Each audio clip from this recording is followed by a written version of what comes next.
అమ్మ నిన్న వర్షం పడంగానే పట్నం మొత్తం చల్లగైంది. ఏదో పెద్ద బరువు దిగినట్టే అనిపించింది.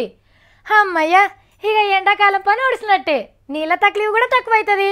ఎండలు తిరిగి ఒట్టిగానే బీపీ పెంచుకునేటోళ్ళు కూడా కూల్ అవుతారు. మరి ఈ తాపకు ఆనాలు కూడా మస్తు కొడుతుండొచ్చు అని మురిసినాం. కానీ ఊర్ల పొంట పరిస్థితి ఇంకో రకంగా ఉందిలా. ఏం చెడగొట్టానలో ఏమొప్పో. కాలం కాని కాలంలా రాళ్ళ ఆనలకు అంత ఆగమాగమైంది. ఈ ఎండలకు తట్టుకొని ఆన్నో ఈన్నో వండిన పంట అంతా పాడైపాయే.